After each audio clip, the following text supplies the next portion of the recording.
ಕಾಂಗ್ರೆಸ್ನಲ್ಲಿ ಅಧಿಕಾರಕ್ಕೆ ಬರುವಂಥ ಸಂದರ್ಭದಲ್ಲಿ ಜನಕ್ಕೆ ವಿಶ್ವಾಸ ಕೊಟ್ಟಿದ್ರು, ಹಾಗಾಗಿ ಬಹುಮತ ಕೊಟ್ಟಿದ್ದಾರೆ. ಆದರೆ ಕಾಂಗ್ರೆಸ್ಸಿನ ಒಂದು ನೀತಿ ಇದೆ, ನೆಮ್ಮದಿಯಾಗಿ ಆಡಳಿತವನ್ನು ಮಾಡಲಿಕ್ಕೆ ಸಾಧ್ಯ ಇಲ್ಲ ಅನ್ನೋಂಥದ್ದು. ಅದು ಈಗಲ್ಲ,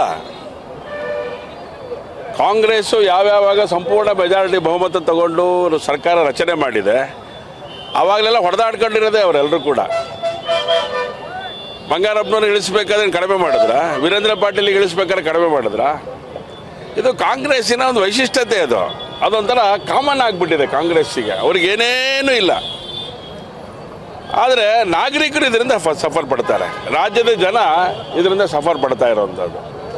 ಹಾಗಾಗಿ ಒಂದು ರಾಜಕೀಯ ಪಕ್ಷಗಳು ಈ ಥರ ಸಂಗತಿಗಳು ನಡೆಯುವಂಥ ಸಹಜ. ಆದರೆ ಈ ಹಂತದೊಳಗಡೆ ಬೇಗ ಬೇಗ ಇದನ್ನು ಮುಗಿಸ್ಕೋಬೇಕು.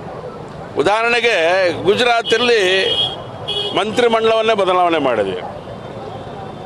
ಒಂದೇ ದಿನ ರಾಜೀನಾಮೆ ಕೊಟ್ಟರು, ಎರಡನೇ ದಿನಕ್ಕೆ ಯೋಚನೆ ಮಾಡಿದ್ರು, ಮೂರನೇ ದಿನ ಪ್ರಮಾಣ ವಚನ ಸ್ವೀಕರಿಸಿದರು.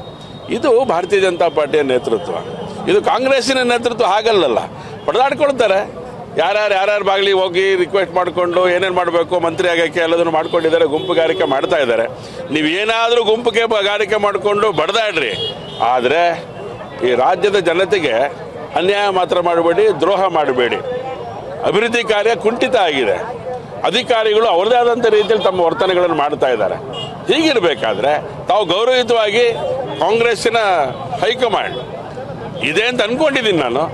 ಆ ಹೈಕಮಾಂಡ್ ಇದ್ದಿದ್ದೇ ಆದರೆ ಇಮಿಡಿಯೇಟ್ ಆಗಿ ಇದಕ್ಕೊಂದು ಪರಿಹಾರವನ್ನು ರಾಜ್ಯದ ಜನತೆ ಹಿತದೃಷ್ಟಿಯಿಂದ ತಕ್ಷಣದಲ್ಲಿ ತಗೊಳ್ಬೇಕು. ಸಿದ್ದರಾಮಯ್ಯನವರಾರು ಮುಖ್ಯಮಂತ್ರಿ ಆಗಿರಲಿ, ಸನ್ಮಾನ್ಯ ಡಿ ಕೆ ಶಿವಕುಮಾರ್ ಅವರನ್ನಾರು ಮಾಡಲಿ, ಯಾರನ್ನಾದರೂ ಮಾಡಿ ನೀವು, ಆದರೆ ತೀರ್ಮಾನವನ್ನು ಬೇಗ ತಗೊಳ್ಳಿ. ನಾಗರಿಕರ ಶಾಪಕ್ಕೆ ಗುರಿ ಆಗಿಬಿಡ್ತೀರಿ ಇಲ್ಲದೆ ಹೋದರೆ.